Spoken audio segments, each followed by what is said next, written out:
Hello students, मैं सुधा अस्थाना आज आपको कन्हैयालाल मिश्र प्रभाकर का लिखा हुआ रॉबर्ट नर्सिंग होम नामक पाठ को पढ़ाऊंगी। आप इसे अच्छी प्रकार से समझिएगा। आपको पहले भी मैंने बता रखा है कि आपको गद्यांश आता है और गद्यांश के नीचे 5 क्वेश्चंस लिखे होते हैं। इन क्वेश्चंस के आंसर आपको इस गद्यांश को अच्छी प्रकार से पढ़कर समझकर ही लिखना होता है। आप ध्यान दीजिएगा। मैंने बहुतों को रूप से पाते देखा था, बहुतों को धन से और गुणों से भी बहुतों को पाते देखा था, पर मानवता के आंगन में समर्पण और प्राप्ति का यह अद्भुत सौम्य स्वरूप आज अपनी ही आँखों देखा कि कोई अपनी पीड़ा से किसी को पाए और किसी का उत्सर्ग सदा किसी की पीड़ा के लिए ही सुरक्षित रहे। आप बहुत ध्यान से देखिएगा इसको। समर्पण मीन्स अर्पित करना, अपने को अर्पित करना। और आप देख लीजिए उत्सर्ग यानी न्योछावर करना। अब आप देखेंगे ध्यान से, प्रश्न देखिए। गद्यांश के पाठ और लेखक का नाम लिखिए। गद्यांश का पाठ क्या है बच्चों? रॉबर्ट नर्सिंग होम में। और लेखक का नाम कन्हैयालाल मिश्र प्रभाकर। ये आपको कभी कभी मैंने पहले भी बताया है, पूछ लिया जाता है कि उपर्युक्त गद्यांश का संदर्भ लिखिए। तो संदर्भ आप हमेशा लिखते आए हैं, तो आप इसका संदर्भ लिखेंगे। संदर्भ में भी पाठ का नाम भी आता है और लेखक का नाम भी आता है, इसको आपको लिखना होगा। दूसरा है रेखांकित अंश की व्याख्या कीजिए। अब बहुत ध्यान से आप देखिएगा।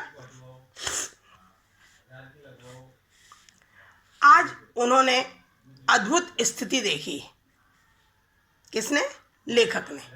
उन्होंने इस जगत में मानवता के लिए स्वयं को अर्पित करके श्रद्धा प्राप्त करने का विचित्र और मनोहारी दृश्य देखा है। समर्पण और प्राप्ति का यह अद्भुत और सुकोमल स्वरूप उन्हें आज ही दिखाई दिया। जब मदर टेरेसा ने अधिक दुखी व्यक्ति के लिए प्रार्थना करने की बात कही। एक और वह पीड़ित रोगी था जिसने अपनी पीड़ा के कारण मदर टेरेसा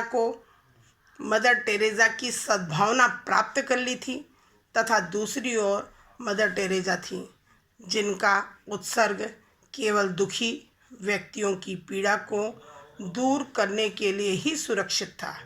अर्थात यदि एक और दुखी व्यक्ति ने अपनी सद्भावना और उनके प्यार को अपनी पीड़ा के कारण पाया था, तो दूसरी ओर मदर टेरेसा ने अपना प्यार अधिक दुखी व्यक्तियों को ही समर्पित कर दिया था। तीसरा क्वेश्चन देखिएगा आप। उक्त गद्यांश के अनुसार लेखक ने आज अपनी आँखों से क्या देखा?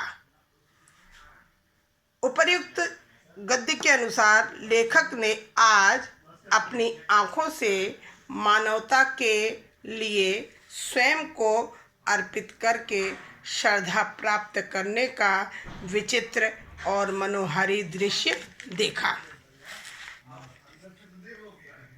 अगला क्वेश्चन आप,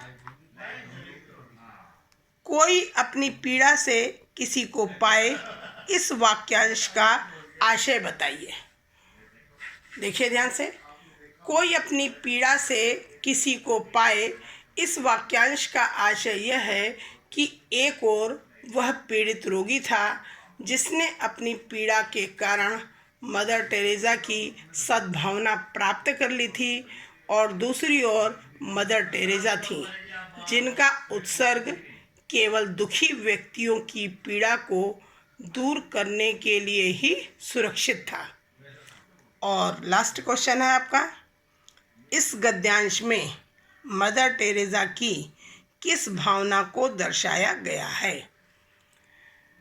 प्रस्तुत गद्यांश में मदर टेरेसा की आत्मत्याग की भावना को दर्शाया गया है। अब आपको एक पैराग्राफ और मैं समझाती हूँ, ध्यान दीजिएगा। यह अनुभव कितना चमत्कारी है कि यहाँ जो जितनी अधिक बूढ़ी है वह उतनी ही अधिक उत्फुल्ल मुस्कानमयी है। उत्फुल्ल माने उतनी ही प्रसन्न और मुस्कानमयी है। यह किस दीपक की ज्योत है? जागरूक जीवन की, लक्ष्यदर्शी जीवन की यानी लक्ष्य को प्राप्त करने वाले जीवन की, सेवा निरत जीवन की यानी सेवा में तल्लीन रहने वाले जीवन की, अपने विश्वासों के साथ एकाग्र जीवन की। भाषा के भेद रहे हैं, रहेंगे भी, पर यह ज्योत विश्व की सर्वोत्तम ज्योत है। अब देखिए आप ध्यान से, पहला क्वेश्चन है गद्यांश के पाठ और लेखक का नाम लिखिए। गद्यांश का पाठ रॉबर्ट नरसिंह होम में, लेखक का नाम कन्हैया लाल मिश्र प्रभाकर। मैंने पहले भी बताया आपको, अथवा इसमें पूछ लिया है कि उपर्युक्त गद्यांश का संदर्भ लिखिए। संदर्भ आपको मालूम है, अब उसको संदर्भ लिखेंगे। दूसरा क्वेश्चन है रेखांकित अंश की व्याख्या कीजिए। अब देखिए आप रेखांकित अंश की व्याख्या, इन नर्सों के अंदर कोई अलौकिक तेज है जिससे इनका जीवन सजग बन गया है। ये सब किसी लक्ष्य केंद्रित सेवापरायण जीवन के प्रकाश को विकीर्ण करने वाले प्राणियों का समूह है। इनमें अद्भुत विश्वास भरा हुआ है। इनका जीवन एकाग्र साधना का जीवन है। आज भी ये भयंकर रोग से पीड़ित रोगियों को अपनी मुस्कान भरी सेवा से जीवित रखने का अमर संकल्प देती हैं।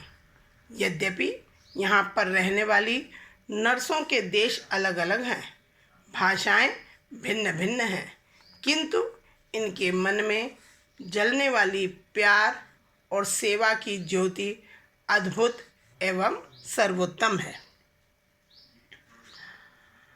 अगला प्रश्न देखिए, इस गद्यांश में किस चमत्कारी अनुभव की ओर संकेत किया गया है? आंसर देखिएगा आप। उपर्युक्त गद्यांश में लेखक ने एक चमत्कारी अनुभव था कि रॉबर्ट नर्सिंग होम में जो नर्स सर्वाधिक वृद्ध थी वह उतनी ही अधिक क्रियाशील और सेवापरायण थी। वह उतनी ही अधिक प्रसन्न रहती थी और उनके चेहरे पर उतनी ही अधिक मुस्कान खिली रहती थी। अगला, यह किस दीपक की ज्योत है? इस वाक्य में क्या भाव निहित है? यह किस दीपक की ज्योत है? इस वाक्य में यह भाव निहित है कि रॉबर्ट नर्सिंग होम में रोगियों की सेवा करने वाली नर्सें अपने कार्य में इतनी अधिक तल्लीन और प्रसन्नचित्त रहती थीं कि उन्हें देखकर ऐसा प्रतीत होता था मानो उनके अंदर कोई अलौकिक तेज हो, जिससे उनका जीवन इतना अधिक आश्चर्यजनक बन गया है। फिफ्थ क्वेश्चन देखिए, यहाँ लक्ष्यदर्शी जीवन की ज्योत से क्या तात्पर्य है? यहाँ लक्ष्यदर्शी जीवन की ज्योत का तात्पर्य है कि नर्सिंग होम की नर्सें अपने सेवा संबंधी कार्यों को इस प्रकार करती थीं मानो उनमें कोई ऐसा अलौकिक तेज हो जिसके फलस्वरूप वे अपनी सेवा संबंधी कर्म साधना को एकाग्र चित्त करती थीं। उनका संपूर्ण ध्येय और प्रयास रोगियों के समुचित उपचार में ही लगा रहता था। उनके जीवन का एकमात्र ध्येय था कि केवल वहाँ के रोगी अच्छी प्रकार से रहें और वो प्रसन्न रहें। और लास्ट क्वेश्चन आपका कि भाषा के भेद रहे हैं, रहेंगे भी, पर यह ज्योत विश्व की सर्वोत्तम ज्योत है। इस वाक्य के भाव को स्पष्ट कीजिए। भाषा के भेद रहे हैं, रहेंगे भी, पर यह ज्योत विश्व की सर्वोत्तम ज्योत है। इस वाक्य में निहित भाव यह है कि रॉबर्ट नर्सिंग होम में रहने वाली सेवापरायण नर्सों के देश अलग अलग हैं, उनकी भाषाएं भी अलग अलग हैं, परंतु उनके मन में प्रज्वलित रहने वाला प्यार और सेवा की भावना सारे संसार में सबसे अधिक अद्भुत है और यह ज्योत सबसे सर्वश्रेष्ठ ज्योत भी है। उम्मीद करती हूँ कि आपको अच्छी तरह से समझ में आ गया होगा। अगर ना समझ में आया हो तो आप मुझसे किसी भी समय पूछ सकते हैं।